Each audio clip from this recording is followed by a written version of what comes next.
मैं अमृत पीता हूँ, मैं हर पल जीता हूँ, मैं अमृत पीता हूँ। जग के सारे जीव मुझको, जग के सारे जीव मुझको सुखदाई। आभार भाई, आभार भाई, आभार भाई, आभार भाई।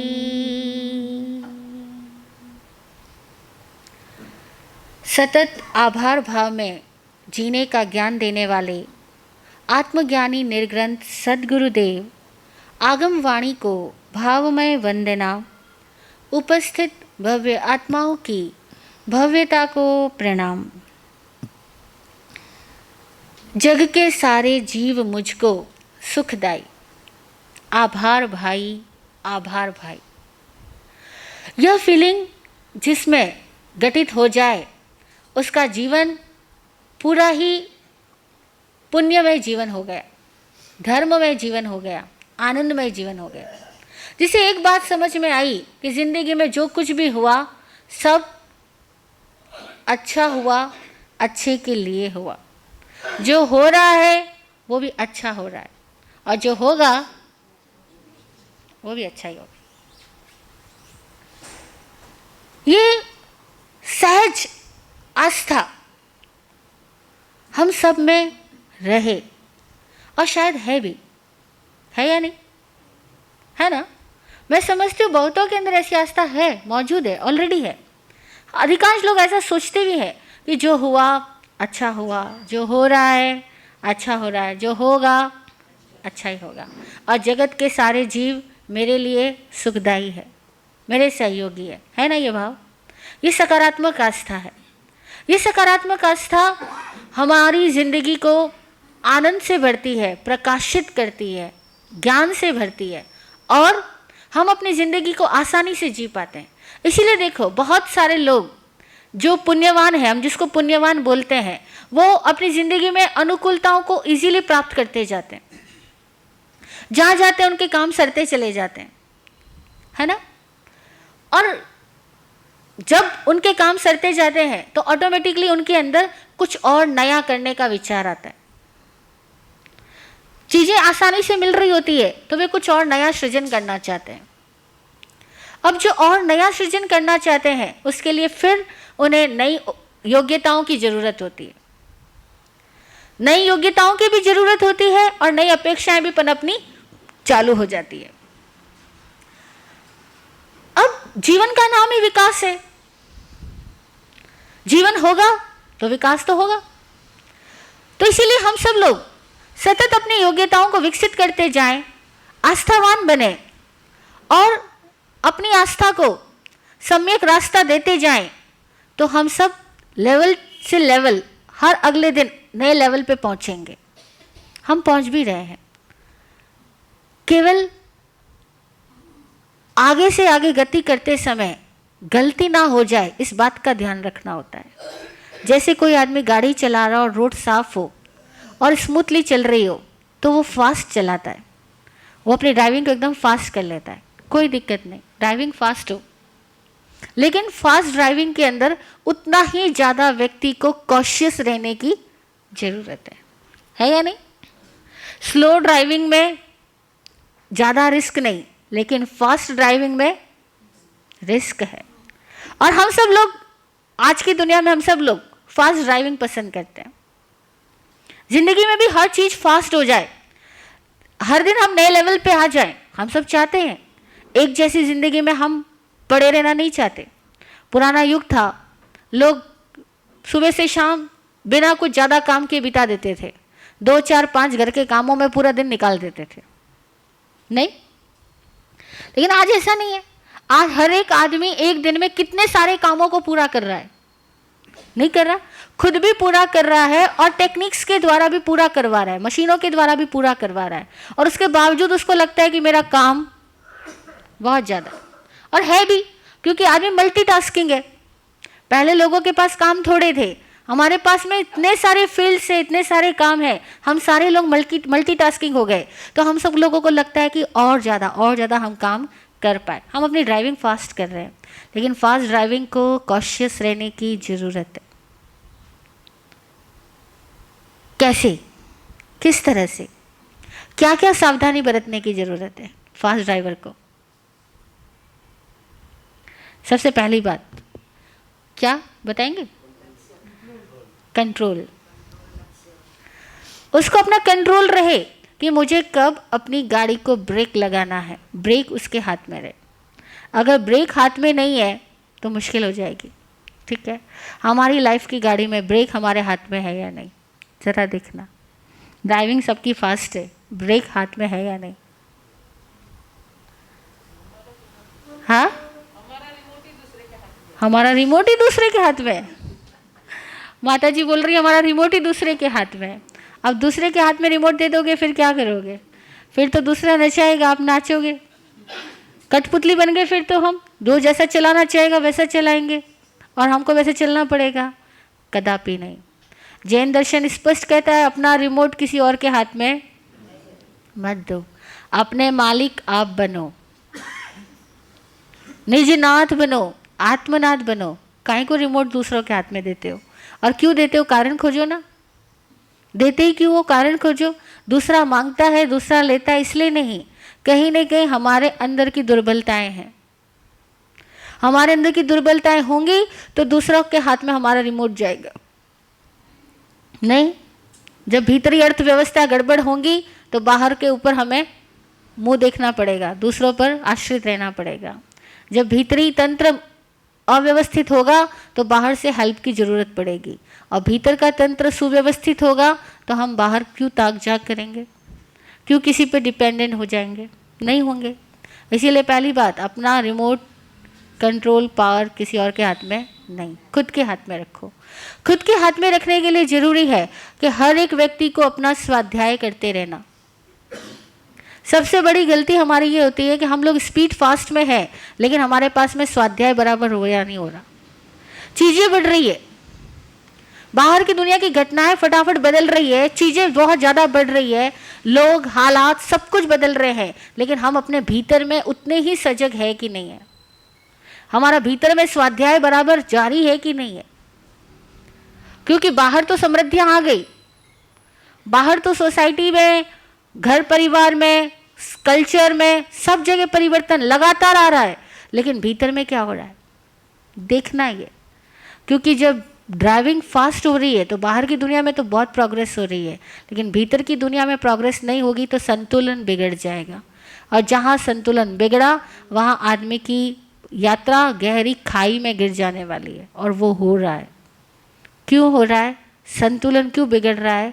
क्योंकि हम में से हर आदमी का लक्ष्य बाहर हो गया, बाहर को बढ़ाना, बाहर में फैलना, बाहर में विकसित होना, बाहर में नए नए सोपानों पर यात्रा करना, लेकिन साथ के साथ अंतर्दृष्टि, जिसमें कि हम अपने भीतर के नए नए सोपानों पर यात्रा करें, भीतर के नए नए रूपों को प्रकट करें, भीतर शोध भाव से गहराई तक जाएं। ये यात्रा हो रही है या नहीं हो रही है? सवाल तो ये है, भीतर की यात्रा में कहाँ पहुंच रहे हैं? बाहर की दुनिया की प्रोग्रेस बहुत बढ़िया हम सबकी, घर छोटे थे कुछ बड़े हुए, जिसके बहुत बड़े थे उनके कुछ छोटे हो गए, कुछ ना कुछ परिवर्तन लगातार हो रहा है। भीतर क्या हुआ? भीतर में हमारी यात्रा नहीं हो पाती। क्यों नहीं हो पाती? क्योंकि हमारा चित्त बाहर की दिशा में इतना अटक चुका है कि हम भूल जाते हैं कि बाहर की दिशा की सारी उन्नतियाँ, सारी प्रोग्रेस, कितना भी आपके हाथ में ब्रेक रहे ना रहे, वैसे रहने वाला नहीं है, क्योंकि इतना फास्ट बयार है कि आप गाड़ी को स्लो भी चलाना चाहोगे तो पीछे से धक्का आएगा, आपको अपनी गाड़ी फास्ट करनी पड़ेगी। ठीक है ना? तो वहाँ पर तो आपके हाथ में नहीं रहेगा, लेकिन अगर भीतर में नहीं गए तो आप परिस्थितियों को हैंडल नहीं कर पाओगे, और यही दिक्कत हो रही है। बच्चे बढ़ गए, बाहर निकल गए, माता पिता दुखी हो गए, फिर वो जहाँ बढ़ करके गए वहाँ से उनके बच्चे और बढ़ गए, अब वे भी दुखी हो रहे हैं। साधन नहीं बढ़ाए थे तब तक हमारे दुख अलग थे, साधन बढ़ गए अब हमारे दुख दूसरे तरह के हो गए। अब ये दुख बार बार रूप बदल के आ रहे हैं, यानी कहीं ना कहीं बेसिक भूल हो रही है कि चीज़ें तो बढ़ गई लेकिन समझ नहीं बढ़ी, साधन तो बढ़ गए लेकिन साधना नहीं बढ़ी। और जब साधन बढ़ जाते हैं और अंतर की साधना नहीं बढ़ती है, तब भीतर में जो अराजकता आती है, जो हमारे भीतर अस्त व्यस्तता आती है, वो अस्त व्यस्तता हमारी पूरी जीवन ऊर्जा को नष्ट कर डालती है। और आज सबसे बड़ी दिक्कत ये हो रही है कि हम सबकी प्राण धारा, हम सबकी जीवन ऊर्जा बहुत नष्ट हो रही है। और जीवन ऊर्जा को नष्ट कुछ स्थानों पर तो हम जानबूझ के कर रहे हैं और हमें पता भी नहीं कि हम क्या कर रहे हैं, पता भी नहीं हम क्या कर रहे हैं, और हमारी जीवन ऊर्जा नष्ट होती जा रही है। कैसे? अब देखो, बाहर की प्रोग्रेस हो कोई मनाही नहीं है, लेकिन बाहर की प्रोग्रेस का दिमाग में स्ट्रेस लेना, और दिमाग में स्ट्रेस लेने से हमारी कितनी जीवन ऊर्जा जा रही है। दिमाग में स्ट्रेस, दिमाग अंतर की बात है, ठीक है ना, अंतर में स्ट्रेस लिया, भीतर में तनाव लिया, उससे हमारी पूरी प्राण धारा अस्त व्यस्त हुई। और उस प्राण धारा अस्त व्यस्त होने के बाद क्या किया हमने, बाहर में तो खूब बढ़िया ज्वेलरी है, मेकअप है, कपड़े हैं, सब कुछ हमारे पास, सौंदर्य के सब साधन हैं, लेकिन अंतर का सौंदर्य, अंतर का प्रसन्न भाव, वो घट रहा है कि बढ़ रहा है? वो घट गया। आप सब कह रहे हो घट रहा है ना? वो घट रहा है। अंदर का विश्वास, आत्मविश्वास, वो भी घट रहा है, बढ़ रहा है। चीजें हमने इकट्ठी करी, उससे हमें एक विश्वास होता है कि नहीं, कुछ भी हो जाए मेरे पास पैसा है, कुछ भी हो जाए मेरे पास कुछ चीजें मैंने सुरक्षित कर रखी है, कुछ लोग मैंने जोड़ रखे हैं, सब हम पे भरोसा कर रहे हैं, लेकिन अपने आप पर बहुत गहराई में अविश्वास तो नहीं। और देखो, यह अविश्वास इतना गहरा होता है क्योंकि बचपन से, लंबे काल से हमें कुछ ऐसे संस्कार मिले कि वस्तु सामान सब रखो, क्योंकि कल कोई और मिले ना मिले, ये सामान तो रहेगा हमारी सुरक्षा के लिए। और इसीलिए हमने इन सामानों पे इतना ज़्यादा विश्वास कर लिया कि अपने भीतर का विश्वास हमारा कमज़ोर हो गया, ठीक है। और इसको हम कह रहे हैं कि बैलेंस बिगड़ रहा है। सामान ना रखो, मैं ऐसा नहीं कहती, जिस जगत में आप रह रहे हो वहाँ सामानों की, वस्तुओं की, धन माल की, सबकी ज़रूरत है। बाहरी मेकअप की भी शायद ज़रूरत होगी, लेकिन अंदर का क्या हाल है, सवाल यहाँ है। और अंदर के हाल को हमें कैसे व्यवस्थित करना, तो हमें कुछ बातों को अपने भीतर झांक करके जानना होगा, यानी स्वाध्याय करना होगा। और स्वाध्याय करना होगा कि बाहर घटनाएं बदलती है तो मेरे भीतर की समझ भी उतनी बदलती है या नहीं बदलती। घटनाओं के बदलने के साथ में समझ बदली कि नहीं बदली, समझ विकसित हुई या नहीं हुई। साधन के बढ़ने के साथ में भीतर की साधना बढ़ी या नहीं बढ़ी। और जनरल ऐसा होता है, जब एक आदमी गरीब होता है और दिन रात रोजी रोटी के लिए मेहनत करता रहता है, प्रयास करता रहता है, वो आदमी सोचता है कि किसी दिन तो मैं रोजी रोटी की चिंता से मुक्त बनूं, तो थोड़ा आत्मकल्याण का भी कार्य करूंगा। जिस दिन मुझे कमाने के लिए इतनी मेहनत नहीं करनी पड़ेगी, सुबह 7 से सुबह 9 से रात को 9 बजे तक, 11 बजे तक काम नहीं करना पड़ेगा, उस दिन मैं कहीं अपने आप के साथ भी बिताऊंगा, खुद का स्वाध्याय कर पाऊंगा, खुद के शौक पूरे कर पाऊंगा, खुद की सोच से जी पाऊंगा, लिखने का मन होगा तो लिख पाऊंगा, पढ़ने का मन होगा पढ़ पाऊंगा, गाने का मन होगा गा पाऊंगा। अभी तो पूरी मेरी जिंदगी एकदम बन गई है, ऐसा सोचता है आदमी। लेकिन जिस दिन उसके पास साधन बढ़ जाते हैं, पैसा बढ़ जाता है, उसके बाद वो इन बातों को भूल जाता है। वो फिर और पैसा बढ़ने के बाद और पैसा बढ़े, इस लालच में आगे बढ़ता जाता है। और साधन बढ़ गया तो सोचता है और अधिक साधनों को इकट्ठा करता जाऊं, औरों को भी, अपने परिवार वालों को भी सारे साधन दे करके जाऊं, उसमें वो लग जाता है। मैं नहीं कह रही मत लगो, लेकिन भूलो मत, बैलेंस करो, अंदर की चीज़ों को मत भूलो। नहीं तो क्या होगा, बाहर जितनी भी प्रोग्रेस करी वो सब यही छोड़ने वाली है। एक ही तो बात ज्ञानी लोग बार बार कहते हैं। हमें लगता है ये ऐसी बातें क्यों याद दिलाते हैं कि मौत आएगी, क्यों याद दिलाते हैं कि बीमारी आएगी, क्यों याद दिलाते हैं कि बुढ़ापा आएगा, क्यों याद दिलाते हैं कि जिनको इकट्ठा कर रहे हो वो छूट जाने वाला है, वो क्यों याद दिलाते हैं? ज्ञानियों को कोई हमसे दुश्मनी थोड़ी है कि जो हमको बार बार जिंदगी का वो पक्ष भी दिखा रहे हैं। वो क्यों दिखा रहे हैं वो पक्ष? और हम देखना चाहते हैं क्या? हमारे पास अमीरी आ रही है, हम देखना चाहते हैं क्या कि किसी दिन ये अमीरी हम यही छोड़ के जाने वाले हैं? हम में से कोई इस हाल को नहीं देखना चाहेगा। हमने इतना अच्छा कुटुंब जोड़ा, हम में से कौन चाहेगा कि कुटुंब सब अपने अपने तरीके से बिखर जाए और मैं अकेला रह जाऊंगा? कोई नहीं सोचना चाहता, है ना? लेकिन फिर भी ज्ञानी याद दिला रहे हैं। क्यों याद दिला रहे हैं? कि भैया आज छूटे कल छूटे, हंसी खुशी छूटे या दुख में छूटे, ये चीजें तो छूटने वाली है।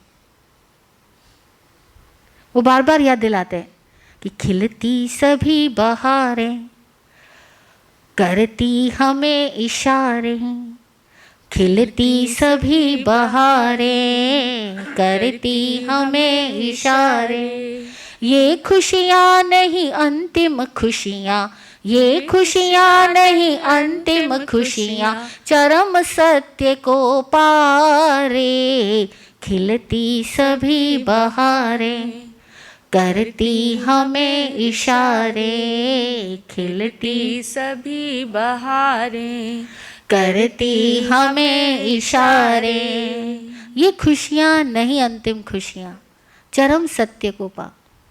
वो इसलिए नहीं कह रहे कि ये चीज़ें तेरी जिंदगी से हटे, वो कह रहे चरम सत्य यही है कि ये सारी खुशियाँ जो है, ये जो खिलती बहारें हैं, ये सब अंतिम सत्य नहीं है जिंदगी का। ये सारी बहारें एक दिन खिजा में बदल जाएगी। इसीलिए हम अपने भीतर के बैलेंस को ना खोए। साधनों को इकट्ठा कर रहे हो, दौड़ भाग कर रहे हो, पैसा इकट्ठा कर रहे हो, सब अच्छी बात है। खुद के भीतर की साधना को जगाओ। जब सोचा था पैसा नहीं था, तब सोचा था पैसा मिल जाएगा तो आत्म साधना करूंगा। अब क्या हो रहा है? अब प्रमाद क्यों? अब बढ़िया बिस्तर मिल गया, बढ़िया कमरा मिल गया, सर्दी गर्मी से सुरक्षा मिल गई। पहले ना ठंड से सुरक्षा थी, ना गर्मी से सुरक्षा थी, ना बारिश से सुरक्षा थी। आज भी हजारों लाखों करोड़ों लोग ऐसे हैं जिनको बारिश के अंदर भीगते हुए रात बितानी पड़ती है, सर्दी के अंदर ठिठुरते हुए रात बितानी पड़ती है, गर्मी के अंदर अलसाते हुए, मच्छरों को भगाते हुए, गर्मी से तपते हुए उनको रात बितानी पड़ती है। हम लोग कितने भाग्यशाली है कि हमको सारे सुख मिल गए। किस लिए मिले थे? किन भावों से मिले थे? पुण्य भावों से मिले थे। और वो पुण्य भाव यही तो था कि मेरे को सुख मिलेगा तो मैं और अच्छा कार्य करूंगा और अपने सुखों को दूसरों में बांटूंगा। उदारता आएगी, वो उदारता का संकल्प था तो पुण्य बढ़ा। लेकिन जैसे ही पुण्य बढ़ा, उदारता आने की बजाय स्वार्थपरता आ गई। जैसे ही साधन बढ़े, वैसे ही साधना बढ़ने की बजाय आलस्य बढ़ गया, सुविधा की आदत बन गई। और आदतें ऐसी बन गई कि अब एक के बाद दूसरा सुख ही सुख चाहिए। और सुख के बाद एक सुख जितना भोगते हैं हम, वो सुख का सेंसेशन कमजोर जैसे होने लगता है। अब हमें उससे ज़्यादा डिग्री वाला सुख चाहिए। और फिर हर बार नए नए सुख के सेंसेशन के लिए आदमी आकुल व्याकुल रहता है, तड़पता रहता है, और वो दुख अपने भीतर पैदा करता जाता है। तो ज्ञानी कहते हैं स्वाध्याय करो, जरा देखो वस्तु स्थिति कैसी है, जरा देखो हमारे भीतर के हालात कैसे हैं। अरे भीतर में ये स्थिति होनी चाहिए कि बाहर मेरे पास झोपड़ी हो या महल हो, मेरा भीतर तब भी आनंदमय है। मेरे भीतर का दिया दोनों हाल में जल रहा है, बाहर चाहे झोपड़ी हो चाहे महल हो, भीतर का दिया जलता रहे, भीतर का होश जागृत रहे। भीतर होश का मतलब क्या? नकारात्मकता नहीं है कि ये सब चीजें मर जाएगी, खत्म हो जाएगी। ये याद रखने की जरूरत नहीं है मर जाएगी, खत्म हो जाएगी। ये याद रखने की जरूरत है कि इन चीजों को पा करके मुझे समय मिला है, मुझे योग्यता मिली है, तो मैं इन योग्यताओं से अपने भीतरी लोकों में भी प्रवेश करूं, भीतर में गति करूं। अब भीतरी लोकों में प्रवेश का मतलब क्या होता है? पहला, हमने बहुत सारे स्टेप्स बताए। पहला स्टेप, खुद के ऊपर ये देखो कि मैं हर हाल में अनकंडीशनल रह पाता या नहीं रह पाता। अनकंडीशनल मतलब समझ रहे हैं ना? किसी चीज की पकड़ के बिना, कोई चीज मेरे को मिले ना मिले, तब भी मैं अपने भीतर मस्त रह पाता या नहीं रह पाता। कोई चीज मिले ना मिले, मेरी मस्ती को फर्क तो नहीं पड़ रहा है। मेरी जीवन की गाड़ी की स्पीड कम हो या ज़्यादा हो, मेरे भीतर में शांति रहती है या नहीं रहती? मेरे भीतर में तनाव मुक्त अवस्था रहती या नहीं रहती? अब पैसा बढ़ा, खुशियाँ बढ़ी, नेचुरल बात है, नॉर्मल बात है। पैसा गया और स्ट्रेस आया, ये भी बिल्कुल नॉर्मल बात है, ठीक है। लेकिन ये तो सबके साथ हो रहा है। साधना क्या हुई कि पैसा आया या पैसा कम हुआ, मुझे मेरे आनंद को, मेरे आत्मविश्वास को, मेरे प्रेम भाव को, मेरे हृदय की भक्ति को, मेरे हृदय की दान पुण्य की भावनाओं को किसी ने कम नहीं किया, किसी ने नहीं घटाया।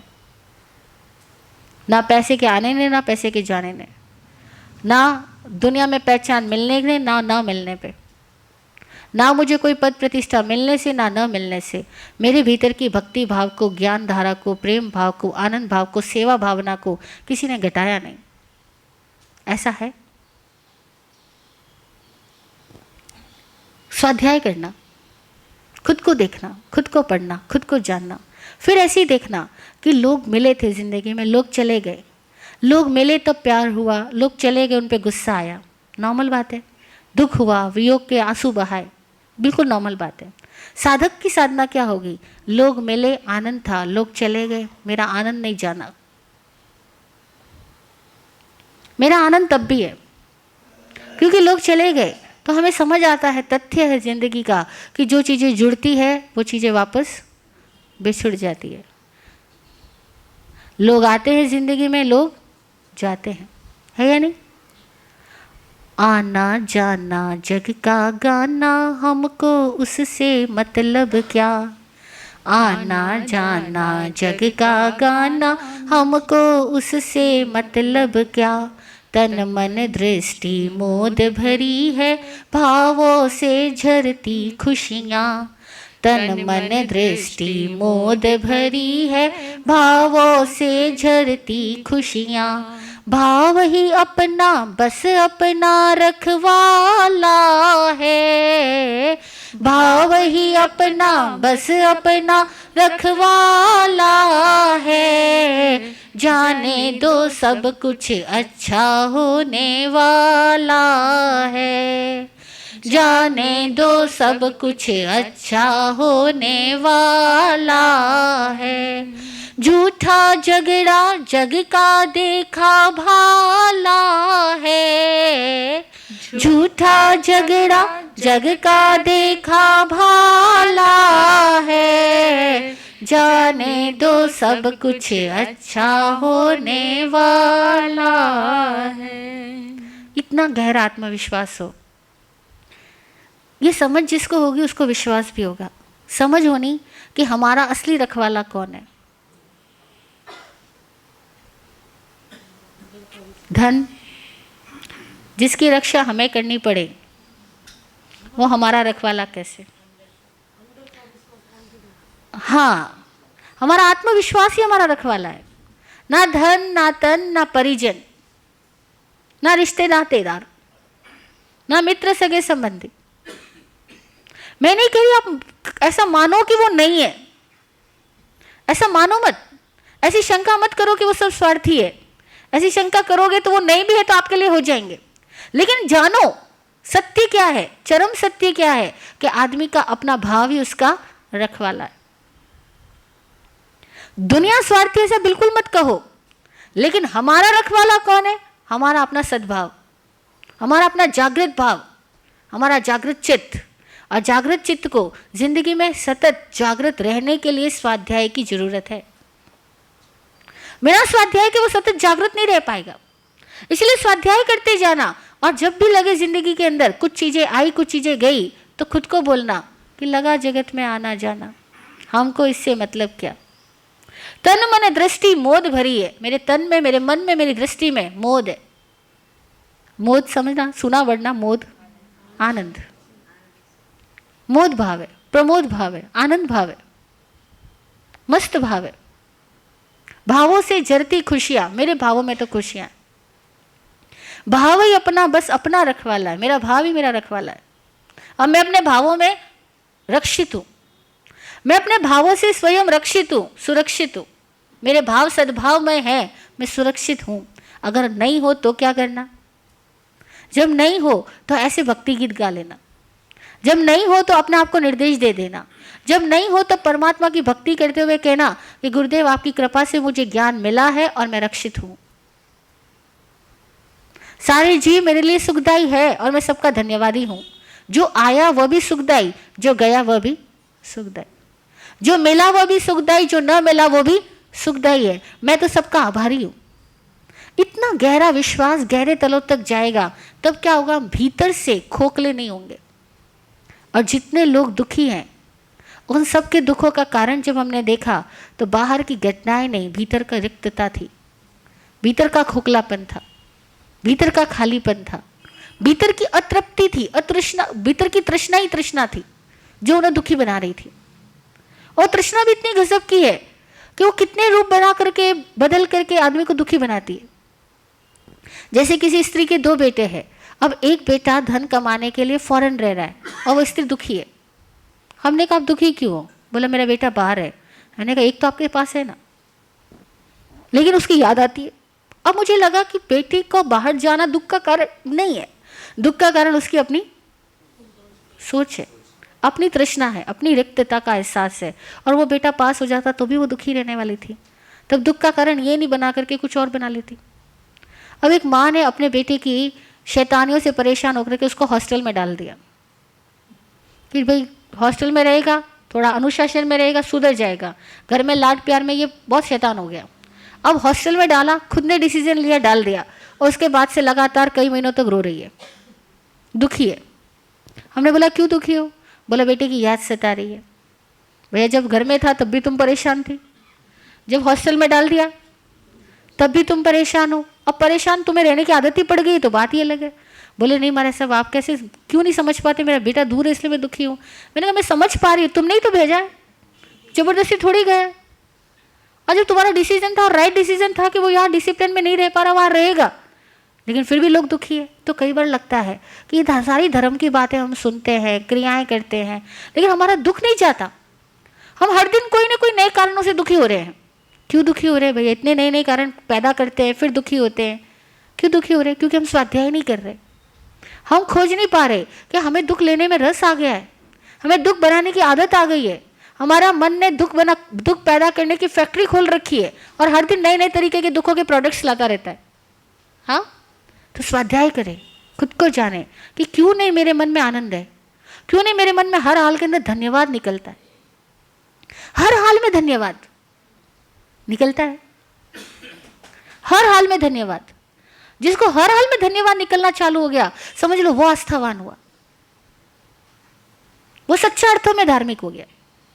हर हाल में धन्यवाद निकले। तन मन दृष्टि मोद भरी है, भावों से झरती खुशियां, मेरे भावों से खुशियां झरती है। भाव ही अपना, बस अपना रखवाला है, मेरा भाव ही मेरा रखवाला है और मैं आनंद भाव में हूँ। और उस बहन को समझाया कि बहन जब तुमने हॉस्टल में डाल दिया बच्चे को, तुम उसके लिए दुआ करो कि वो वहाँ स्वस्थ रहे, मस्त रहे, अच्छी संगत मिले, अच्छी पढ़ाई करे, लेकिन बैठ के चिंता क्यों कर रही हो? और जब याद आती है तो ये क्यों फील करते हो वो नहीं है। जैसे याद आती है, एक बात बताना, किसी की आपको याद आती है तो वो व्यक्ति वहाँ, उस व्यक्ति की उपस्थिति लगती है या अनुपस्थिति महसूस होती है? क्या महसूस होती है? किसी की याद आने पर उपस्थिति महसूस होती है या अनुपस्थिति? सबका जवाब क्या है? अनुपस्थिति महसूस होती है, ठीक है ना। जब भी किसी की याद आती है तब हमको उसकी अनुपस्थिति महसूस होती है। सत्य तथ्य क्या है जरा बताओ, फैक्ट क्या है? जब आपने याद किया तो याद के साथ ही तो वो तुम्हारे दिमाग में उपस्थित हुआ। याद किया तो उपस्थित हुआ कि नहीं हुआ? हुआ ना, मन में उपस्थित हुआ ना वो। तो वो मन में जो उपस्थित हुआ है, आपने उसकी उपस्थिति को फील करना, ये तो हुआ पॉजिटिव एफर्ट। और आपने उसकी कमी को फील करना, ये हुआ नेगेटिव इमोशन। मैं नहीं कहती याद नहीं आती, हम सब लोगों के अंदर मोह तत्व मौजूद है, तो हम सबको किसी न किसी प्रिय व्यक्ति की याद आती होगी। लेकिन याद आने पर उपस्थिति फील करो या याद आने पर अनुपस्थिति फील करो, ये आपकी मौज है। कई बच्चे हमें भी बहुत प्यार करते हैं और हमें मैसेज डालते हैं, मिस यू महाराज साहब। हम उनको कहते हैं मिस यू नहीं कहो, मिस यू मतलब नेगेटिव वर्ड, मिस यू यानी आप नहीं हो, ऐसा फील कर रहे हो। आप बोलो फील यू, बोलो फील यू महाराज साहब। एक दूसरे को मिस यू क्यों करते हो? मिस क्यों करना, फील करना कहो ना। आप बोलो फील यू, नहीं आपने याद किया तो फील किया ना कि नहीं किया? अच्छा, गुरुदेव को हम याद करते हैं, यहाँ बैठे हैं देवलोक में गुरुदेव विराजमान है, उनको याद करते हैं, भजन गाते हैं, तो हमें क्या लगता है? वो हमारे साथ है, लगता है ना? अरे वाह, आप सब कह रहे हो कि ऐसा लगता है कि जैसे हमने गुरुदेव को याद किया तो हमें फील हुआ कि गुरुदेव हमारे साथ है। तो फिर जिनको आप याद कर रहे हो उनको ऐसा क्यों नहीं फील कर रहे कि वो तुम्हारे साथ है? ऐसा क्यों फील कर रहे हो कि वो हमारे साथ नहीं है? अरे बाप रे, question mark, a big question mark. जिसको याद कर रहे हो उसकी एब्सेंस फील करना या उसकी प्रेजेंस फील करना, इन दोनों के लिए हम स्वतंत्र है, हमारी मर्जी। हम उनको प्रेजेंस के रूप में फील करें या एब्सेंस के रूप में, याद तो दोनों में आती है। ठीक है, आपसे जब याद आए तो आपका मन करे तो उनकी प्रेजेंस को फील करके उनके लिए प्रेयर करो, उनके लिए अपने भावनाएं दो, अपनी दुआएं दो, अपने हृदय का प्यार दो। आपने उनको प्यार किया और उनको पहुंचा, ऐसा विश्वास करो। लेकिन किसी को याद आकर के रोना, दुखी होना, परेशान होना, अब आपको किसी ने परेशान किया नहीं, आपने खुद को किया और उस संबंधित व्यक्ति को भी किया जिसको आपने याद किया। खुद को भी परेशान किया और उस व्यक्ति को भी परेशान किया। अरे लोग तो कहते हैं कि आज मुझे खुदा की याद आई, तो इसका मतलब यह है कि खुदा ने मेरे पर मेहर करी। आज मुझे अचानक बैठे हुए गुरुदेव की याद आई और गुरुदेव दिखाई पड़े, तो लोग खुश होते, बोलते अरे गुरुदेव ने दर्शन दिए, अचानक याद आई और वो दिखाई पड़े। ठीक है, तो मैं कह रही हूँ जिसको भी अचानक याद आई और वो दिखलाई पड़ा, आप उसके लिए खुश हो जाओ कि उसने आपको दर्शन दिए, उसने भी आपको याद किया होगा, तभी तो आपको भी उसकी याद आई है। क्योंकि याद भी वाइस वर्सा होती है। जब आप किसी को याद करते हो, बोलते हैं ना, कहावत है ना, सामने वाले को बोलते ना हिचकी आती है, नहीं बोलते? हाँ, कि मैंने याद किया आपको हिचकी आई होगी, लोग बोलते हैं ना।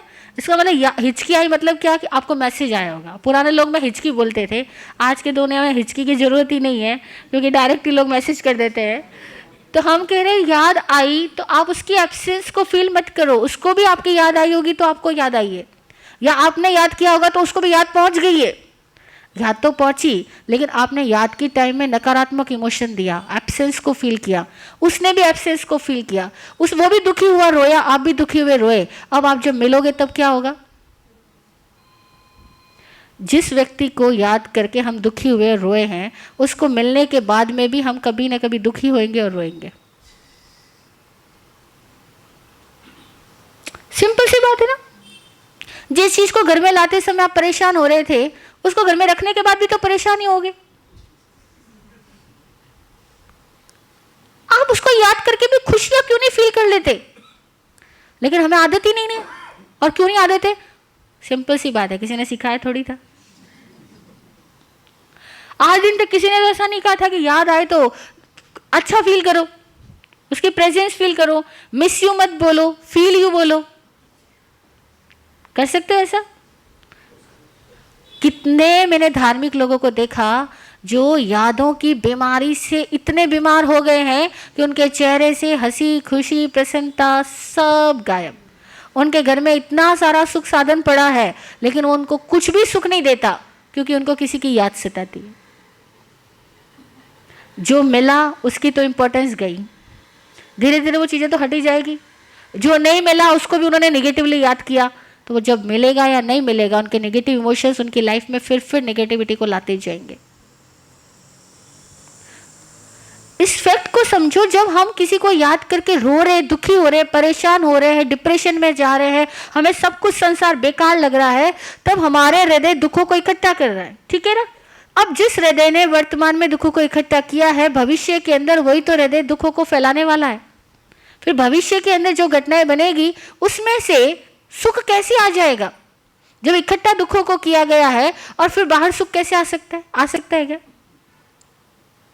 किसी ने अपनी टोकरी के अंदर इकट्ठा सारा कूड़ा को किया हो और उसके बाद में बोला भी खुशबू आ जाए, नहीं आ सकती। तो ऐसे हमने हृदय में सारा दुख इकट्ठा किया और सोचते हैं कि भविष्य में किसी दिन तो सुख आएगा, मैं उसको इतना याद कर करके रोई हूं तो किसी दिन तो सुख आएगा। भैया सीधा सा साइंस है कि तुम याद करके रोए हो तो आगे भी तुम्हें रोना ही पड़ेगा। किस लिए रोना पड़ेगा? क्योंकि तुमने अंदर में जाना दुखों को, इकट्ठा किया दुखों को, और जो सुख आज मिला उसकी वैल्यू नहीं करी, कल भी यही होने वाला है। और हमने देखा बहुत लोगों को, वो जिसको याद करके दुखी हुए, रोए, तड़पे, परेशान रहे बहुत लंबे काल तक, जब उनकी ज़िंदगी में वो व्यक्ति आया ना, कहते खुशी तो पल भर के लिए आई, उसके बाद में वापस वे दोनों लड़ने लगे, फिर रोने लगे, फिर तड़पने लगे। और सारे साइंस को देख करके, सर्कल को देख करके हमने एक्सपीरियंस गेन किया कि इसका मतलब ये हुआ कि दुखी आदमी दुखी ही पाता है, रोने वाला आदमी फिर रोएगा।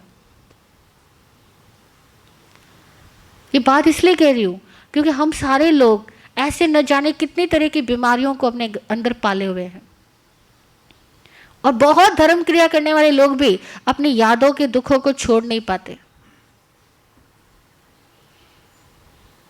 और वो दुख ऐसा है, किसी कर्मों ने नहीं दिया। लोग कहते हैं अरे वियोग हो गया, मेरे किस्मत में नहीं था, मेरे किस्मत में दुख लिखा था। अरे भैया, वियोग होना संसार का नियम है। जो जुड़ा है वो टूटेगा, जो बना है वो फना होगा, संसार का नियम है। फिर तुम धार्मिक होकर के इस नियम को समझो ना और स्वीकार कर लो। कहते महाराज साहब स्वीकार कर लिया, लेकिन दिल है कि मानता नहीं। वो दिल है कि मानता नहीं। सारे बुजुर्ग लोगों को हंसी आ रही है, सही है ना? कितना ही करो, दिल मानता नहीं है। जब दिल नहीं मानता तब एक बात कहना, अगर अभी दुखी रहूँगा तो मुझे कल भी दुखी मिलेगा। क्योंकि जिस मन को आदत पड़ गई है दुखी रहने की, अभावों को देखने की, अभावों को सोचने की, अभावों को जीने की, कल जब चीज़ें मिल जाएगी तब भी अभाव की देखने की, जीने की, सोचने की आदत थोड़ी जाएगी। आदत पड़ गई, वो तो रहने वाली है। इसीलिए देखो ना, लोगों के घर में एक आदमी बहुत सालों से सोच रहा था बस मेरी बेटी की शादी हो जाए, शादी हो जाए, शादी हो जाए। जिस दिन बेटी की शादी हुई उस दिन वो रो रहा था। मैंने बोला आप ही तो कह रहे थे शादी हो जाए, अब क्यों रो रहे हो?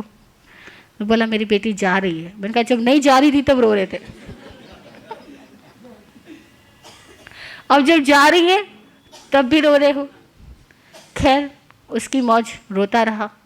फिर कुछ सालों बाद मिला, बोला महाराज साहब बहुत याद आती है बेटी की, ससुराल वाले भेजते ही नहीं है। अभी भी दुख होता है मुझे बहुत, जब भी उसकी याद आती है बहुत दुखी रहता हूँ। मैंने कहा भाई साहब दुखी तो मत रहो, खुश रहो कि अच्छा ससुराल मिला कि वो भेजते नहीं। लेकिन इतना पॉजिटिव वो थोड़े लोग सोचते हैं। फिर कुछ सालों बाद में वो भाई मिला, बोला महाराज साहब संसार इतना खराब है, ये वो। मैंने कहा क्या हुआ? बेटी घर में आके बैठी, वापस लेने के लिए नहीं आते वो लोग। घटनाएं कैसी भी बनी हो, मुख्य बात यह है जिसको दुखी रहने की आदत है वो दुखी रहता है, रहेगा। फिर हर घटना उसको दुखी देने वाली, क्योंकि उसको आदत ही पड़ गई ना दुखी रहने की। इसीलिए अच्छा ये है कि हम कोई भी स्थिति आ जाए, हम भीतर को संतुलित करना सीखें, समझना सीखें। दुख पालना यानी कि अभी स्वाध्याय नहीं हो रहा है, स्वाध्याय आदमी दुखी नहीं रहेगा। तो हम स्वाध्याय करें, अपना आत्मनिरीक्षण करें। बाहर बहुत फास्ट चल रहे हैं, इन भीतर हम बहुत स्लो है। तो भीतर में सजग बने, वहाँ ना स्लो होता है ना फास्ट होता है, वहाँ केवल या तो जाग होती है या नींद होती है। भीतर की दुनिया के शब्दों को हम दो ही अवस्था कहते हैं, या तो जागरण की अवस्था या नींद की अवस्था, या अप्रमत्त दशा या प्रमत्त दशा। बाहरी दुनिया के अंदर गति होती है, फास्ट गति, स्लो गति, ठीक है। और फास्ट होने के लिए हर आदमी कंपटीशन में है। वो चीज़ें सिखाने की कोई ज़रूरत नहीं कि फास्ट चल रहे हो तो ब्रेक साथ में रखना, लेकिन भीतर को बैलेंस नहीं किया तो गाड़ी फास्ट जाएगी, आदमी स्लो हो जाएगा। वो ना हो, आदमी जागृत रहे। जागृत आदमी स्लो चले या फास्ट चले वो एक्सीडेंट नहीं करेगा। सोया हुआ आदमी स्लो चले या फास्ट चले, स्लो चलेगा तो लोग आके ठोकर मारेंगे, और फास्ट चलेगा तो खुद किसी को ठोकर मारेगा। हम संभलें, जीवन बहुत प्यारा है, इसको बहुत प्रेम, ज्ञान और आनंद के साथ जिए, यही जीवन है। इसको जीत लिया, इसको बढ़िया जी लिया तो सारे भवो भव सार्थक। ये एक बिगड़ गया तो सारे भवो भव खराब हो जाने वाले हैं। इसीलिए इस प्यारी सी जिंदगी को ज्ञान, आनंद, प्रेम के साथ, मुक्त भाव के साथ जिए। और यादों की तरफ आए तो तड़फना मत, यादों में दुआ करना, खुश महसूस करना और अच्छा फील करना, किसी को याद करके दुखी नहीं होना। जय हो।